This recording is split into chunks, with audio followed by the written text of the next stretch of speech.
Hello students, last lecture के अंदर हम लोग प्रिंसिपल ऑफ सुपरपोजिशन के कुछ एग्जांपल्स देख रहे थे, जिसमें से एक एग्जांपल हमने इंटरफेरेंस का देखा था। हमने लास्ट लेक्चर के अंदर ये देखा कि जब भी कोई दो वेव किसी एक ही डायरेक्शन में ट्रेवल करती हुई किसी एक पॉइंट पे ज्वाइन करती हैं तो उनके बीच में इंटरफेरेंस होता है, ठीक है। और वो इंटरफेरेंस से एक नई वेव बनती है और उस न्यू वेव का हमने कल मैथमेटिकल एक्सप्लेनेशन से इक्वेशन भी फाइंड किया और कंडीशन भी फाइंड की कि किस तरह कंस्ट्रक्टिव या डिस्ट्रक्टिव इंटरफेरेंस में जो एम्पलीट्यूड है वो मिनिमम या मैक्सिमम हो गए, ठीक है। अब आगे हम लोग उसी प्रिंसिपल ऑफ सुपरपोजिशन के और भी जो एग्जांपल्स हैं लाइक बीट्स और स्टैंडिंग वेव्स, उनके बारे में बात करेंगे।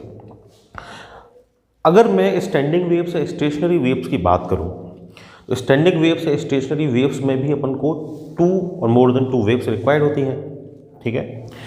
अब इंटरफेरेंस में तो क्या हो रहा था, इंटरफेरेंस में तो वेव्स एक ही डायरेक्शन से आ रही थी। जब स्टैंडिंग वेव्स में बात करूंगा तो स्टैंडिंग वेव्स में जो वेव स्टैंडिंग वेव जनरेट करेंगी वो टू डिफरेंट डायरेक्शन से आएंगी। अब 2 डिफरेंट डायरेक्शन से एक जैसी वेव लेने के लिए हम लोग क्या करेंगे कि एक ही वेव को रिफ्लेक्ट करवाएंगे। तो उससे क्या होगा कि मेरी एक वेव जो एक डायरेक्शन से आ रही है और दूसरी वेव जो उसी का पार्ट थी लेकिन रिफ्लेक्ट होकर आएगी तो वो अपोजिट डायरेक्शन से आएगी। तो अपोजिट डायरेक्शन से ट्रेवल करती हुई 2 वेव मिलेंगी तो स्टैंडिंग वेव्स बनाएंगे। तो स्टैंडिंग वेव्स को पढ़ने से पहले हम लोग एक बार वेव्स का रिफ्लेक्शन और रिफ्रैक्शन डिस्कस करेंगे, ठीक है। तो अपन स्टैंडिंग वेव से पहले एक टॉपिक देख लेते हैं व्हिच इज रिफ्लेक्शन और रिफ्रैक्शन ऑफ वेव।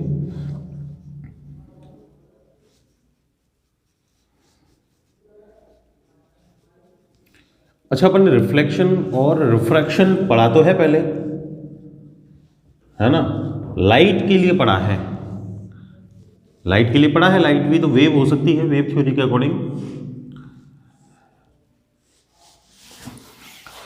देखो, मान लो कोई वेव है मेरे पास, ठीक है। अच्छा, वेव अगर मेरी एक स्पेसिफिक लाइन में, एक स्ट्रेट लाइन में ट्रेवल करती है तो जिस मीडियम में वो स्ट्रेट लाइन में ट्रेवल करती है उसको लीनियर मीडियम हम लोग बोलते हैं, ठीक है। मान लो मेरे पास एक वेव है जो एक स्पेसिफिक डायरेक्शन में ट्रेवल कर रही है, ठीक है।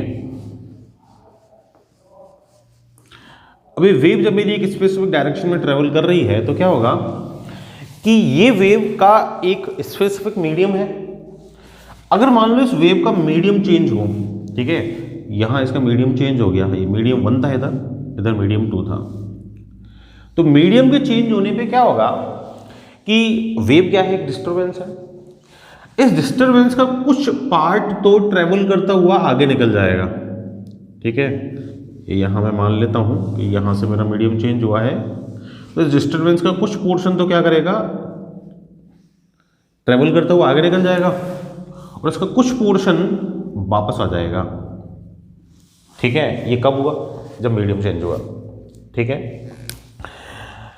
तो ये जो पोर्शन मेरे डिस्टर्बेंस का ट्रेवल करता हुआ आगे निकल गया, ये तो क्या हो गया, रिफ्रैक्टेड वेव हो गई, ठीक है। और मीडियम की बाउंड्री से जितना पोर्शन मेरा वापस आ गया वो क्या हो गई, वो रिफ्लेक्टेड वेव हो गई, ठीक है। अभी जो रिफ्लेक्टेड वेव या रिफ्रैक्टेड वेव है, ठीक है, ये बिल्कुल उन्हीं लॉज को फॉलो करती हैं जिन लॉज को अपनी लाइट फॉलो करती थी। अपन ने सिंपल लॉज पढ़े थे रिफ्लेक्शन के और रिफ्रैक्शन के। रिफ्लेक्शन के लॉज में अपन ने क्या पढ़ा था, रिफ्लेक्शन के लॉज में अपन ने पढ़ा था कि भाई एक तो I इक्वल टू क्या होता है, R होता है, ठीक है। तो उसी सेम रूल को अपनी वेव भी क्या करेगी, फॉलो करेगी, ठीक है। सेकंड क्या था कि भाई इंसिडेंट रे लाइट के लिए था ना, और रिफ्लेक्टेड रे और नॉर्मल सेम प्लेन में होने चाहिए। ये लॉस से अपने पास रिफ्लेक्शन के। रिफ्लेक्शन अगर साउंड वेव का होगा तो भी इसी मेथड से होगा, ठीक है। इसके लिए एक छोटा सा एक्सपेरिमेंट चाहे तो आप कर सकते हैं कि एक छोटा सा पाइप आप ले लें, है ना, उसको आप किसी एंगल पे रखें, ठीक है, और एंगल पे रख के सामने कार्डबोर्ड रखें इधर रिफ्लेक्शन के लिए। इधर मान लो आप एक क्लॉक रखें, ठीक है, एक छोटा सी क्लॉक रखें, टेबल क्लॉक से साउंड जनरेट होगी टिक टिक की। अगर आप एक दूसरा पाइप इधर लगाएंगे, ठीक है, तो जितने एंगल पे आपने ये पाइप रखा हुआ है जिसके सामने क्लॉक रखी हुई है, उतने ही एंगल पे आपको दूसरी साइड क्लियर वॉइस इस क्लॉक की सुनाई देगी। ठीक है, तो इस तरह एक छोटा सा एक्सपेरिमेंट करके आप इसको प्रैक्टिकली प्रूव भी कर सकते हैं, ठीक है ना। अच्छा, ऐसे ही क्या होगा, रिफ्रैक्शन के लॉज हैं कि भाई जब साउंड का रिफ्रैक्शन होगा, साउंड इज अ वेव, तो वो भी रिफ्रैक्शन के जो जनरल लॉज हैं उन्हीं को फॉलो करेगा, ठीक है। इनमें अगर मैं ट्रांसवर्स वेव की बात करूं, मैं कह रहा हूं कि भाई मीडियम चेंज हो रहा है, मीडियम चेंज हो रहा है तो रिफ्लेक्शन हो रहा है, ठीक है। रिफ्रैक्शन तो सिंपल जो रिफ्रैक्शन के लॉज है वो फॉलो करेगा ही, वेव अपनी सीधी चली जाएगी। रिफ्लेक्शन जब होगा ट्रांसवर्स वेव का, तो ट्रांसवर्स वेव का रिफ्लेक्शन दो तरीके से हो सकता है। ट्रांसवर्स वेव का रिफ्लेक्शन दो तरीके से हो सकता है। कैसे? अगर मैं एक स्ट्रिंग का एग्जांपल लूं, स्ट्रिंग को मैं दो तरीके से टाई कर सकता हूं सेकंड एंड पे। एक एंड को अगर मैं हाथ में रखूं, दूसरा एंड उसका टाई करूं, तो दो तरीके से टाई कर सकता हूं। एक तो उसको रिजिड सपोर्ट में टाई कर सकता हूं दूसरी साइड, ठीक है। कैसे? ये मेरे पास कोई स्ट्रिंग है, ठीक है, ये स्ट्रिंग की इनिशियल पोजीशन थी स्ट्रिंग की, मैंने उसको टेंशन दे रखी थी, स्टार्टिंग में मैंने इसको कुछ डिस्टर्बेंस प्रोवाइड कर दिया, और दूसरी साइड मैंने इसको जो टाई कर रखा है ना, वो किससे कर रखा है? रिजिड सपोर्ट से, मतलब वॉल से बांध रखा है, ऐसे समझ लो, ठीक है। तो क्या होगा कि भाई ये डिस्टर्बेंस ट्रेवल करता हुआ जाएगा। जब ये डिस्टर्बेंस ट्रेवल करता हुआ जाएगा, तो ये डिस्टर्बेंस आगे रिजिड सपोर्ट को हिट करेगा, इस पर फोर्स लगाएगा, ये वापस क्या करेगी, इस स्ट्रिंग पे बैक फोर्स लगाएगी, और अपना जो डिस्टर्बेंस है वो जब लौट के आएगा तो वो अपोजिट फेज में होगा। मतलब अगर रिजिड एंड से रिफ्लेक्शन हो रहा है, रिजिड एंड से रिफ्लेक्शन होने पर जो अपनी वेव आएगी, रिफ्लेक्टेड वेव, वो कैसी होगी? वो आउट ऑफ फेज होगी। मैंने बताया था पहले आउट ऑफ फेज का, आउट ऑफ फेज मतलब क्या होता है? अपोजिट फेज में आएगी। मतलब अगर ट्रॉफ गया है तो क्रेस्ट आएगा, और क्रेस्ट गया है तो ट्रॉफ आएगा, ठीक है। लेकिन अगर फ्री एंड है, फ्री एंड मतलब ऐसे मान लो ये स्ट्रिंग थी और मैंने यहाँ इसको किससे, रिंग से टाई कर रखा है, ठीक है। तो ये फ्री रिंग क्या कर सकती है? कोई मैंने पोल लिया, पोल के अंदर रिंग डाल दी और उससे मैंने अपनी स्ट्रिंग को टाई किया, तो क्या कर सकती है? अपनी स्ट्रिंग फ्रीली मूव कर सकती है। तो अपना क्या हो गया? फ्री एंड हो गया, ठीक है। अगर फ्री एंड है तो जिस फेज में अपनी वेव जाएगी उसी फेज से वो वापस आ जाएगी। इसका मतलब अगर फ्री एंड से रिफ्लेक्शन होता है तो अपनी जो वेव है वो सेम फेज में वापस आ जाती है, ठीक है। इसी में मान लो मीडियम चेंज हो जाए, ये तो मैंने टाई कर रखा है, ठीक है। मैं यहाँ ऊपर किसकी बात कर रहा था? चेंज ऑफ मीडियम की बात कर रहा था। मीडियम कैसे चेंज हो जाए? जिस मीडियम में ट्रेवल कर रही है अपनी वेव, मतलब स्ट्रिंग में ट्रेवल कर रही है, वो चेंज हो जाए। मान लो अपने पास यहाँ एक स्ट्रिंग है जो एक थिन स्ट्रिंग है, और इसके आगे एक थिक स्ट्रिंग में लगा दूं,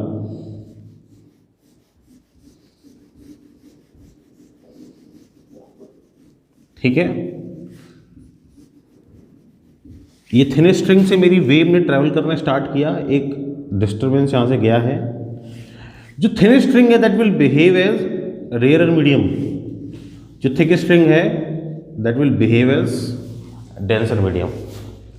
तो जब भी अपनी wave rare medium to denser medium जाती है, तो जब भी वो वापस आएगी, तो वो हमेशा अपोजिट फेज में होगी, ठीक है। कुछ पोर्शन इसका आगे ट्रेवल करेगा। दो तरह का पोर्शन मेरे को मिलना चाहिए, एक तो रिफ्रैक्टेड और एक रिफ्लेक्टेड। तो रिफ्रैक्टेड तो सेम फेज में होगी, आगे जाएगी, लेकिन जो मेरे को रिफ्लेक्टेड वेव मिलेगी वो कैसी होगी? आउट ऑफ फेज होगी, ठीक है। ऐसे ही अगर मान लो ये आगे अगर मैं थिक स्ट्रिंग लगा दूं, थिक स्ट्रिंग मतलब डेंसर मीडियम कहाँ आ गया? आगे आ गया, पीछे हो गया मेरा रेयर मीडियम। तो जो अपना डिस्टर्बेंस है वो जब वापस आएगा, तो वापस आने पे अपना डिस्टर्बेंस सेम फेज में होगा, ठीक है। और रिफ्लेक्टेड तो सेम फेज में होगा ही। तो एक बार इन डायग्राम्स को आप ड्रॉ कर लेना, इससे अपन को याद रहेगा कि जब भी अपन रिजिड एंड से रिफ्लेक्शन करवाएंगे तो आउट ऑफ फेज रिफ्लेक्शन आएगा। अगर अपन फ्री एंड से करवाएंगे तो सेम फेज रिफ्लेक्शन आएगा। अगर रेयर टू डेंसर मीडियम अपनी वेव ट्रेवल कर रही है तो आउट ऑफ फेज होगा।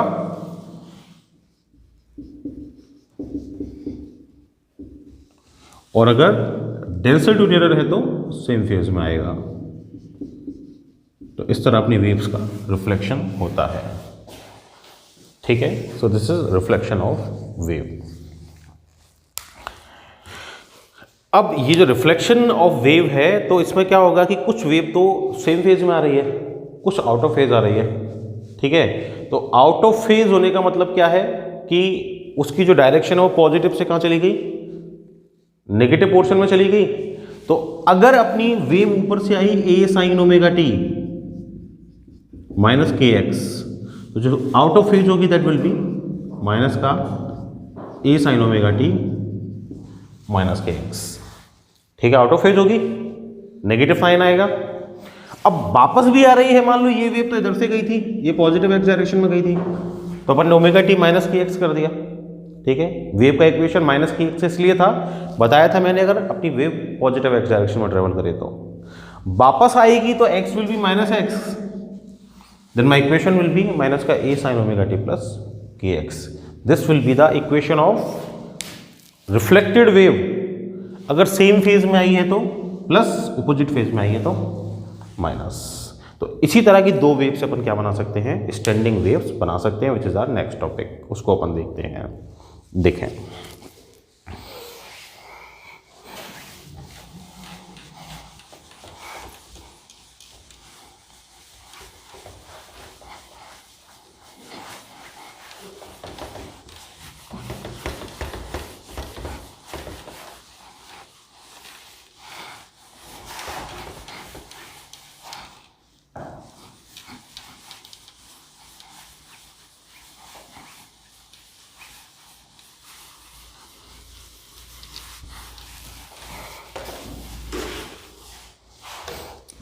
Our next topic, which is either called standing waves or stationary wave.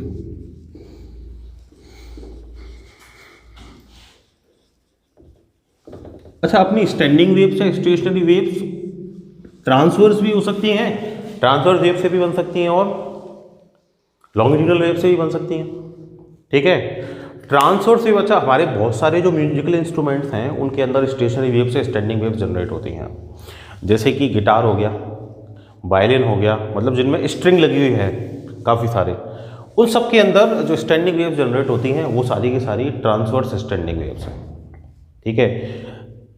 कुछ म्यूजिकल इंस्ट्रूमेंट जैसे फ्लूट हो गया, ठीक है, उनके अंदर जो वेव जनरेट होती हैं वो वेव्स अपनी लॉन्गिट्यूडनल स्टैंडिंग वेव्स होती हैं, ठीक है।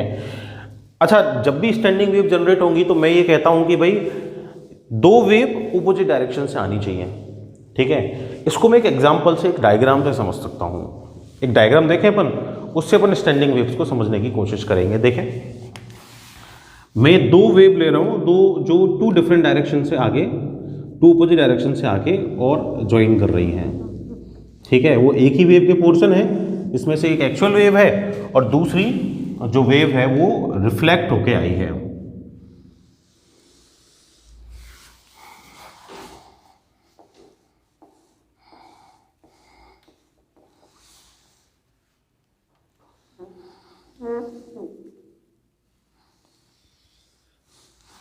देखें,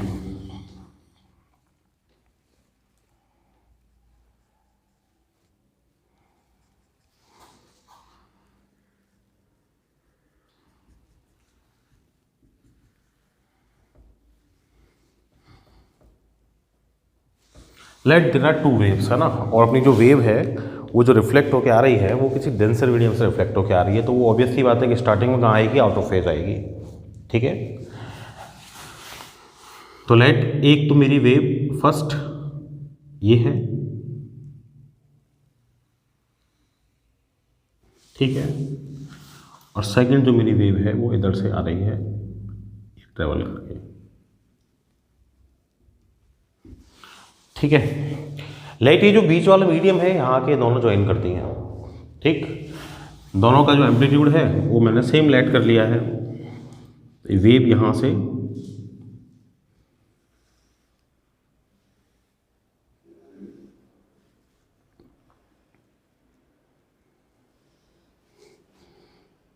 इधर से एंटर करेगी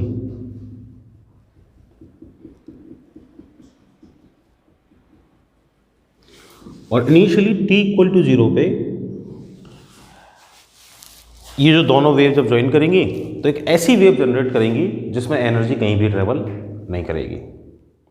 ठीक है, अगर मैं थोड़े टाइम के बाद let t equal to t by 4 की बात करूं, ठीक है, तो t equal to t by 4 में इनमें फेज डिफरेंस जनरेट होगा। फेज डिफरेंस जनरेट होगा मतलब ये वेव थोड़ा आगे आ चुकी होंगी दोनों साइड से।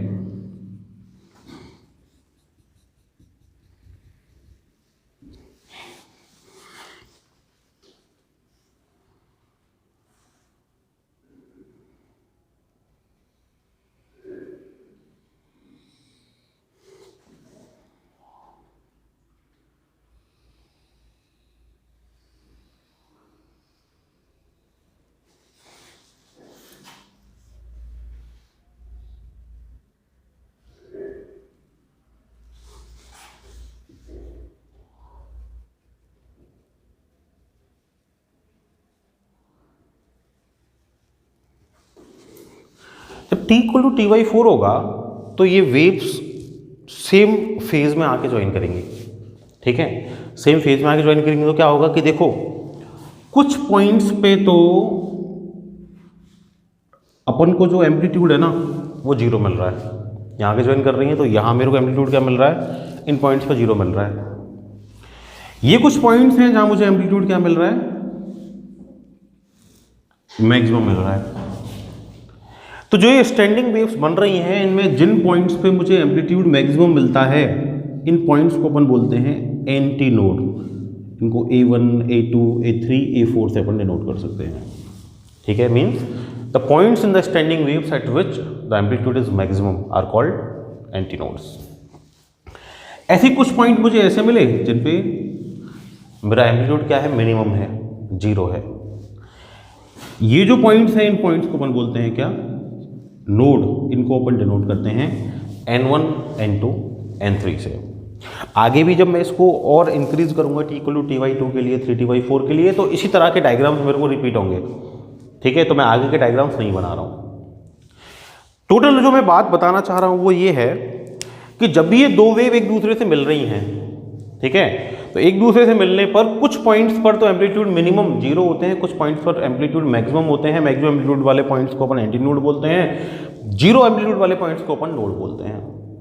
ठीक है, इसके अंदर जो दो एंटी नोड होते हैं या दो नोड होते हैं उनके बीच में जो डिस्टेंस होता है वो λ/2 होता है। उसको भी अपन मैथमेटिकल एक्सप्लेनेशन से देखेंगे। एक नोड और एक एंटी नोड के बीच में जो डिफरेंस होता है वो λ/4 होता है। ये दोनों चीजें अपन अभी प्रूव करेंगे। एक जो एंटी नोड होता है उसके दोनों साइड के जो पॉइंट होते हैं मीडियम में, वो दोनों अपोजिट फेज में वाइब्रेट करते हैं। आप देख रहे हैं ये नोड है, इसके इधर साइड के जो पॉइंट्स हैं वो अपर फेज में है, ऊपर साइड है। इधर साइड के जो पॉइंट है वो डाउन साइड में है। तो दोनों साइड के जो पॉइंट्स हैं वो आपस में क्या कर रहे हैं, अपोजिट फेज में वाइब्रेट कर रहे हैं। ठीक है, अच्छा क्या होगा कि जो एंटी नोड होता है, ठीक है, एंटी नोड पे अपनी जो वेलोसिटी है वो मैक्सिमम है।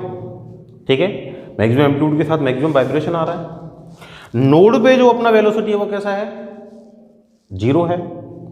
ठीक है, अच्छा ये जो नोड या एंटी नोड मेरे को मिल रहे हैं, ये नोड या एंटी नोड जिस जगह पे है उस जगह ही रहेंगे। मतलब जिस पॉइंट का जो भी डिस्प्लेसमेंट है वो डिस्प्लेसमेंट फिक्स रहेगा। मतलब जहां एंटी नोड मेरे को मिल रहा है, एंटी नोड हमेशा वहीं मिलना है। मतलब कभी भी इस पॉइंट का जो डिस्प्लेसमेंट या एनर्जी है वो साइड वाले पॉइंट को ट्रांसफर नहीं होगी। जहां नोड है वो नोड वहीं रहेगा, चाहे एंटी नोड है वो एंटी नोड वहीं रहेगा। इसका मतलब ये हो गया कि इस तरह की वेव्स में कभी भी एनर्जी एक जगह से दूसरी जगह, एक पॉइंट से दूसरे पॉइंट पर ट्रांसफर नहीं करेगी। इसीलिए जो वेव्स हैं, वेव्स को अपन क्या बोल रहे हैं, स्टैंडिंग वेव्स या फिर स्टेशनरी वेव्स बोल रहे हैं। ठीक है, अब ये जो पॉइंट्स मेरे को मिलेंगे, ये मैंने आपको डायग्राम में तो बता दिए, लेकिन एक्चुअल में मिलेंगे कहां या मिलेंगे भी या नहीं मिलेंगे, तो उसको अपन किससे प्रूव कर सकते हैं, मैथमेटिकल एक्सप्लेनेशन से प्रूव कर सकते हैं। तो एक बार अपन इसका मैथमेटिकल एक्सप्लेनेशन देखते हैं। ठीक है, देखो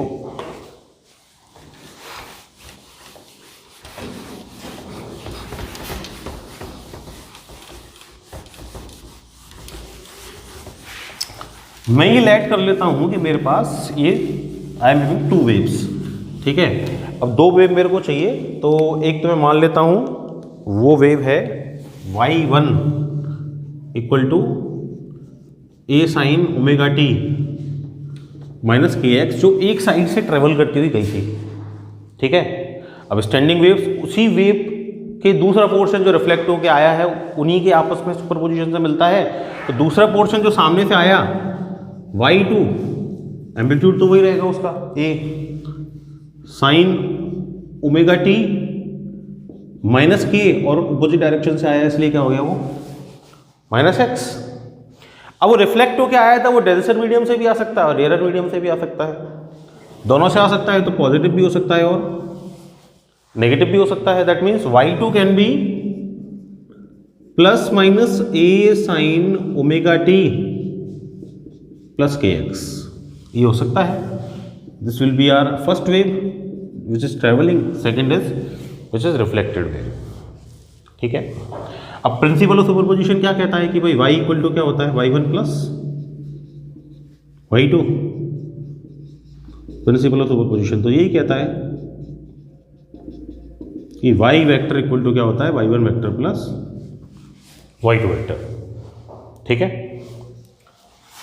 तो रिजल्टेंट वेव अगर मैं निकालूं y, that will be y1 plus y2, तो a sine omega T minus के एक्स, प्लस माइनस वो डिपेंड करता है, जो भी अपन लेंगे that will be a sine omega T plus के एक्स, ठीक है। अगर अब मैं यहाँ ये मान लूँ कि मेरा जो रिफ्लेक्शन हुआ था वो डेंसर मीडियम से हुआ था, दोनों के लिए कैलकुलेशन कर सकते हैं आप, ठीक है। मैं एक के लिए कैलकुलेशन कर रहा हूँ डेंसर मीडियम के लिए, तो मैं यहाँ माइनस साइन ले लेता हूँ, ठीक है।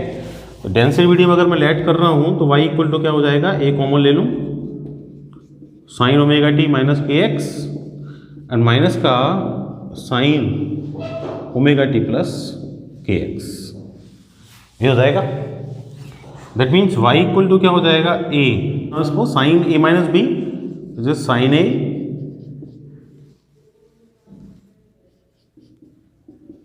कॉस बी माइनस का cos A and sine B, ठीक है। ये माइनस साइन ए प्लस भी ओपन कर देता हूँ, sine A cos B plus आना चाहिए था, माइनस से साइन चेंज हो जाएगा, माइनस का cos A and sine B. कुछ कैंसिल आउट हो रहा है क्या, sine omega t cos k x cancel out हो जाएंगे आपस में, ठीक है। और मेरे पास क्या बचेगा y equal to a and this is same term है, तो माइनस का 2a sine k x and cos omega t, ठीक है। अपनी जो इक्वेशन है वो साइन और कॉस दोनों की फॉर्म में हो सकती है, या तो साइन ओमेगा टी की फॉर्म में या कॉस ओमेगा टी की फॉर्म में, बताया था अपन ने जब स्टार्ट किया था चैप्टर को। तो this equation is what y equal to minus का 2a sine k x cos omega t, ये इक्वेशन है मेरा। ये जो आगे वाला है this will be the amplitude of wave, तो इसको मैं लिख सकता हूँ y equal to a cos omega t, this will be my equation of resultant wave which is standing wave, ठीक है।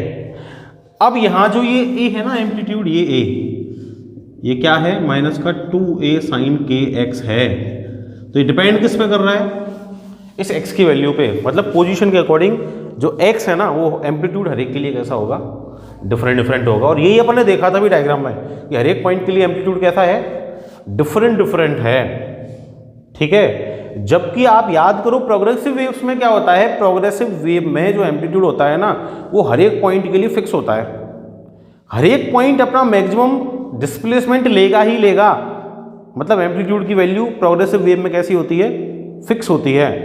अगर मेरे पास कोई स्ट्रिंग है, दूसरे एंड पे टाई है, इधर से मैं उसको जर्क कर दूं, झटका दे दूं, तो क्या होगा कि भाई उसका हर एक पॉइंट मैक्सिमम एम्पलीट्यूड तो अटेन करेगा ही कभी ना कभी, है ना भाई। वेव ऐसे ट्रेवल करेगी तो हर एक पॉइंट कभी ना कभी तो मैक्सिमम डिस्प्लेसमेंट पे आएगा ही, उसका एम्पलीट्यूड मैक्सिमम होगा ही होगा, मतलब वो एम्पलीट्यूड जो है वो फिक्स है।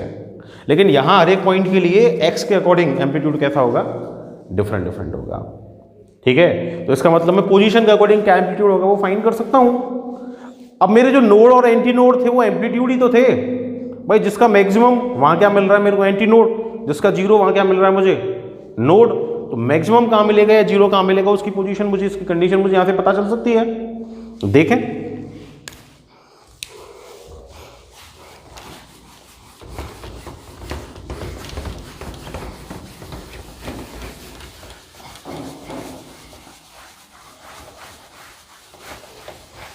अच्छा जो यहाँ k है दैट इज प्रोपगेशन कांस्टेंट, पता है ना वो तो हमें 2π/λ है, ठीक है। तो मेरा जो एम्पलीट्यूड है a that is -2a sin kx, ये है, ठीक है। अब मान लो यहाँ पे जो x की वैल्यू है, ठीक है, वो इवन मल्टीप्लायर हो λ/4 का, मतलब x की जो वैल्यू है ना वो 2m × λ/4 हो जाए। 2m इवन के लिए किया है मैंने, ठीक है। λ/4 का क्या हो गई, इवन मल्टीप्लायर हो गई। m की वैल्यू 0 1 2 ये मैं पुट कर सकता हूँ 3, है ना। तो x की वैल्यू अगर मैं 2m, m की वैल्यू 0 पुट कर दूं, 0 हो गई। तो a = क्या हो जाएगा भाई, -2a sin kx, k क्या हो गया 2π/λ इंटू क्या हो जाएगा 0, sin 0 की वैल्यू क्या हो गई, sin 0 की वैल्यू 0, ठीक है। तो a = क्या हो जाएगा 0 हो जाएगा, ठीक है। ऐसे ही मान लो x या m = 1 पुट कर दूंगा। अगर m = 1 पुट कर दूं m1, तो ये क्या हो जाएगा λ/2, m = 1 तो दिस इज λ/2। तो x = क्या आ जाएगा λ/2, x = λ/2 आ गया। तो a = क्या आ जाएगा भाई -2a sin k is 2π/λ into λ/2 sin pi, sin pi की वैल्यू अगेन क्या होती है 0, ठीक है। दैट मीन्स अगेन a की वैल्यू क्या आ जाएगी 0, a 0 आ रहा, मतलब काई की कंडीशन हो गई, ये काई की कंडीशन हो गई, नोड की कंडीशन हो गई। इसका मतलब मेरे को इन जगहों पे क्या मिलेंगे, नोड मिलेंगे, ठीक है। तो इन जगहों पे मेरे को नोड मिलेंगे, तो नोड की कंडीशन x = 0 पे मिल सकती है, x = λ/4 पे मिल सकती है, λ/2 पे मिल सकती है। और क्या मिल सकती है, x = 0 हो, λ/2 हो, अगर 2 पुट कर दूंगा तो क्या आ जाएगा ये 4 लैम्बडा अगेन, तो कहाँ मिलेगा 2π पे, फिर 0 आ जाएगा। इसका मतलब लैम्बडा पे मिल सकता है। इसका मतलब नेक्स्ट कहाँ मिलेगा 3 λ/2।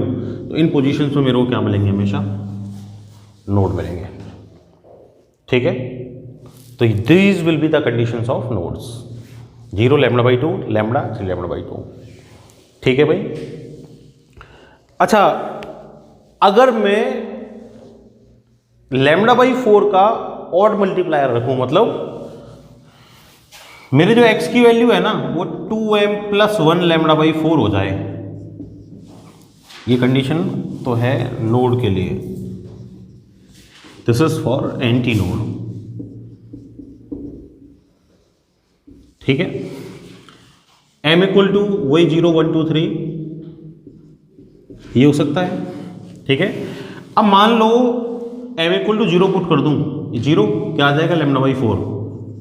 x की वैल्यू जब λ/4 हो जाए तो a क्या होगा, देखो a विल बी -2a, ठीक है, and sine k is 2π/λ and x is what λ/4, ये कैंसिल आउट π/2, साइन π/2 क्या होता है 1, साइन π/2 इज 1। तो a = क्या आ जाएगा -2a, मतलब एम्पलीट्यूड कैसा आ जाएगा, मैक्सिमम आ जाएगा। इसका मतलब इन पॉइंट से मेरे को क्या मिलेंगे, एंटी नोड्स मिलेंगे, ठीक है। अभी x की फिक्स पोजीशंस के लिए मुझे नोड और एंटी नोड फिक्स मिल रहे हैं, ठीक है। मतलब x की उसी पोजीशन के लिए नोड वहीं रहेगा और एंटी नोड वहीं रहेगा, तो ट्रैवल कहीं नहीं कर रहा, नोड एंटी नोड ट्रैवल कहीं नहीं कर रहा, मतलब एनर्जी कहीं ट्रैवल नहीं कर रही, मतलब वेव कौन सी है मेरी, स्टेशनरी वेव है, ठीक है। तो इसका मतलब x = λ/4 के लिए मिल सकता है मुझे, और 1 रखूंगा तो क्या आ जाएगा 3 λ/4, 2 रखूंगा तो क्या आ जाएगा 5 λ/4। इन पोजीशन में मेरे को क्या मिलेगा, हमेशा एंटी नोड मिलेगा, ठीक है भाई। तो जो नोड मुझे मिलना है वो 0 पे, λ/2 पे, लैम्डा पे, 3 λ/2 पे मिलना है। जो मेरे को एंटी नोड मिलना है वो λ/4, 3 λ/4, 5 λ/4 इन पॉइंट्स पे मिलेगा। ठीक है, अब अगर मैं डिस्टेंस बिटवीन टू नोड्स निकालूं, टू नोड्स और टू एंटी नोड्स, कितना होगा? नोड का डिस्टेंस आपस में λ/2 माइनस 0 कितना हो जाएगा? λ/2 नोड के लिए। एंटी नोड का देखना 3 λ/4 माइनस λ/4 क्या बच गया? λ/2 ये बचेगा। ठीक है, इसका मतलब क्या हो गया कि भाई मुझे जो नोड या एंटी नोड मिलेंगे उनके बीच में डिस्टेंस कितना होगा? उनके बीच में डिस्टेंस λ/2 होगा। ठीक है, नोड और एंटी नोड का distance between node and anti node, ये फर्स्ट नोड की पोजीशन 0, फर्स्ट एंटी नोड की पोजीशन λ/4 माइनस 0 क्या हो जाएगा? λ/4। That means node to node distance, anti node to anti node distance is λ/2 and node to anti node distance is what? λ/4। ठीक है, तो मेरे जो नोड है वो आपस में λ/2 डिस्टेंस पर हैं। नोड के बीच में मैंने बताया था कि भाई दो नोड के बीच में कहाँ बन रहे थे मेरे को नोड? ऐसे और इस तरह नोड मिल रहे थे, है ना। दो नोड के बीच में n1 ऐसे करके n2, मेरा जो हर एक पार्टिकल है वो सेम फेज में है। ठीक है, एम्पलीट्यूड डिफरेंट हो सकता है, और जो मेरा नोड है उस पर मेरी वेलोसिटी हमेशा 0 होगी, और प्रेशर और डेंसिटी में जो चेंज होगा वो मैक्सिमम होगा। ठीक है, वो आपके पास नोड्स है, उसमें उसकी प्रॉपर्टीज लिखी हुई हैं। ठीक है, इसी तरह जो नोड है उसके अगल बगल में लेफ्ट राइट में जो फेजेस हैं वो कैसे होंगे? ओपोजिट होंगे, वो बताया था मैंने अभी। ठीक है, और जो एंटी नोड होता है उस पर अपनी वेलोसिटी कैसी होगी? मैक्सिमम होगी, और उस पर जो प्रेशर और डेंसिटी में चेंज होगा वो कैसा होगा? वो मिनिमम होगा। ठीक है भाई, तो इस तरह मेरे नोड और एंटी नोड स्टेशनरी या स्टैंडिंग वेव्स के अंदर जनरेट हो सकते हैं। ठीक है, तो ये अपना स्टैंडिंग वेव्स कंप्लीट हो गया। ठीक है, अब नेक्स्ट अपन सुपरपोजिशन का ही एक और एग्जांपल विच इज बीट्स, उसको देखेंगे। ठीक है, so that's all for today. Thank you.